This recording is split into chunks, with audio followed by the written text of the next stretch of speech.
I love New York. I know, it's a cliche. It was a T-shirt for a while there in the '80s. It was even a song, right? I love New York. Well, I do. I really do love New York. I lived in New York. I love to visit New York. I ain't going back to that town.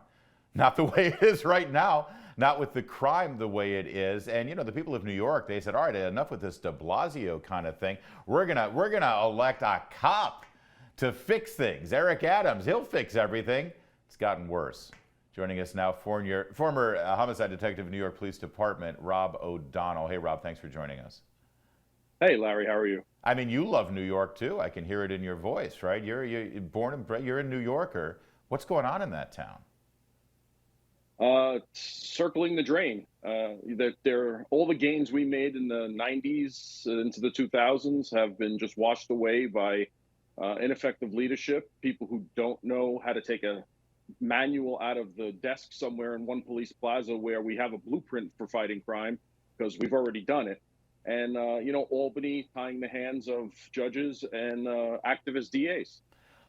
You mentioned the 90s. I mean, this was when it got so bad there that the people of New York City elected a Republican. That's how bad it was.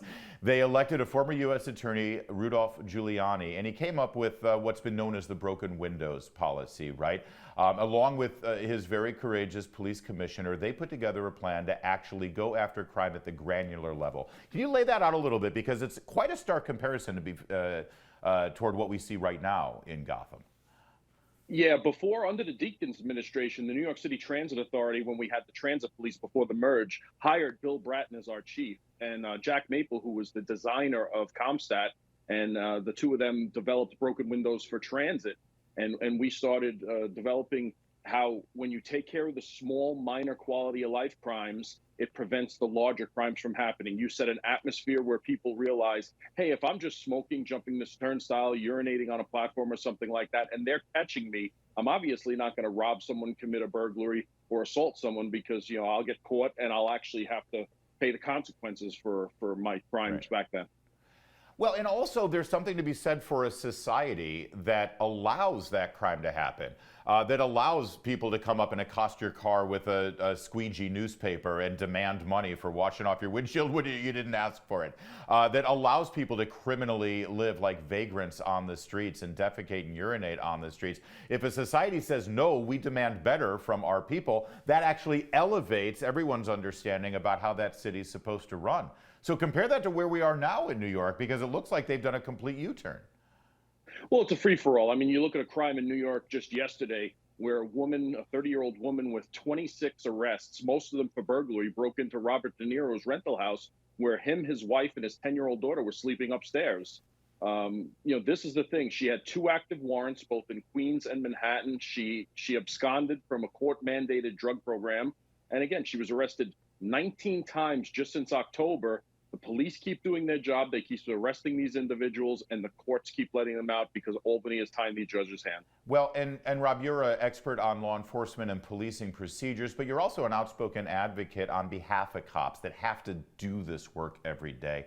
The morale must be in the gutter there. What's the point? They didn't sign up to just keep arresting the same guy over and over again.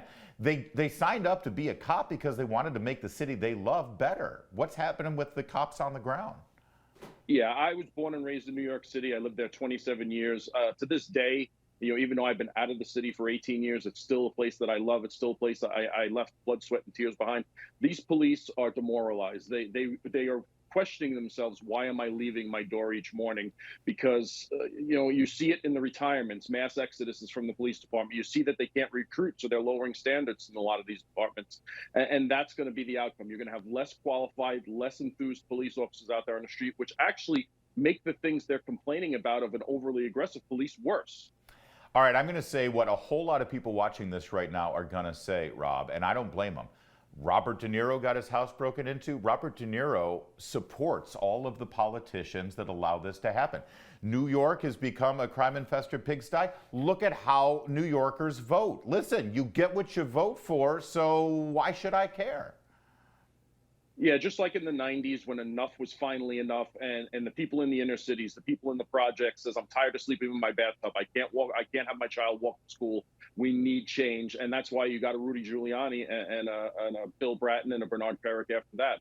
And it's going to take that again. It's getting close. You saw in Washington, D.C., in your neck of the woods, that a councilwoman, a Democratic councilwoman, came out and said enough is enough, and questioning these policies because they're seeing it day in and day out. And how can you not when it's all around you?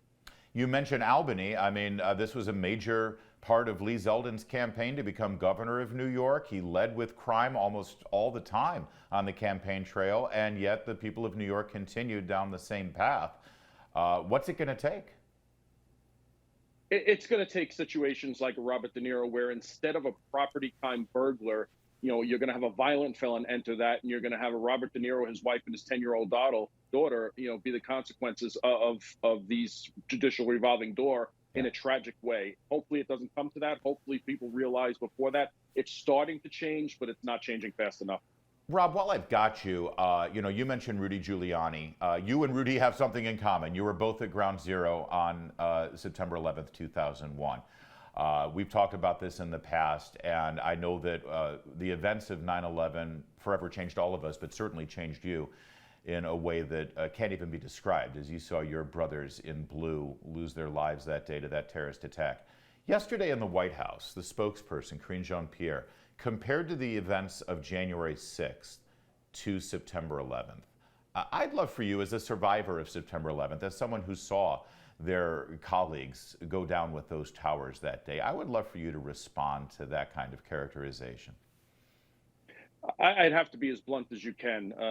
It's stupid. She's stupid for making such a comparison. To say that January 6th was the greatest attack on democracy since the Civil War, you have the Oklahoma City bombing, you have Pearl Harbor, you have 9/11. You had a bombing of the U.S. Senate offices right down across the street from the Capitol building, if we really want to focus on an attack on the Capitol. Yeah, we really need the checks and balances of a press corps with a backbone to say, you know what, that's just stupid, and follow up on it instead of her nonsense spewing utter idiotic statements like that. But it does give you a sort of a picture, a lens into the thought process of the people who are working in this administration and who are leaders of this administration. If they really look at January 6th and say it's the worst thing since the Civil War, and they completely overlook the attack on our country, the attack on this city and the Pentagon, Washington, D.C., on September 11th, as a person who was in the front lines of that war, Rob, it's got to just build a certain level of disdain and animosity toward the government that you're sworn to protect. Yeah, I mean, any law enforcement, because I've been in public safety for 30 years, any person in law enforcement that I know would classify January 6th as a moderate riot. To say that it's the worst attack on democracy since the Civil War is just ridiculous. And how can we have confidence that an administration that believes that can handle the next incident, the next attack, the next time there's turmoil? They can't, because they can't even admit the truth of what happened on January 6th, or the truth about what happened in our history as a nation, if that's the way they're classifying them. And yet, what's really interesting in the fallout of January 6th, listen, we've talked about this before. Neither of us think January 6th was a great day. We were both angry about what happened. But there were also failures of the leadership that day to secure the Capitol and make sure that there were enough police officers involved. And God knows there are a lot of cops in D.C. from various jurisdictions to actually protect the Capitol. And yet, if somebody were to speak out about that and actually say, hey, maybe some decisions were made that were wrong in protecting the Capitol, you're suddenly on the side of the rioters. To dare say maybe the Capitol Police didn't have all their stuff together that day, suddenly you're accused of being just as bad as the people who smashed the windows of the Capitol. Yeah, every situation such as a January 6th, every police situation in this matter has an after-action report where you find what happened well, what didn't happen well, how you prepared properly, how you didn't prepare properly to prevent it the next time. I'd like to see the true after-action report of this, because you could see the failures with their own eyes, not enough staffing at the location. As soon as all hands were called on deck in D.C. and all the local police departments and everyone was called out, this was under control within a half an hour. Yeah. How come that wasn't done prior to this happening? Leave the National Guard out of it. Obviously, that offer was on the table and it was denied by local leadership. But the police themselves did not prepare for this situation, any situation such as this, which I would believe our state capitol can always. Yeah.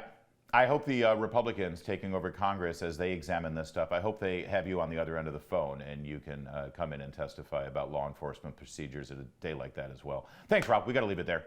More to come on O'Connor Tonight.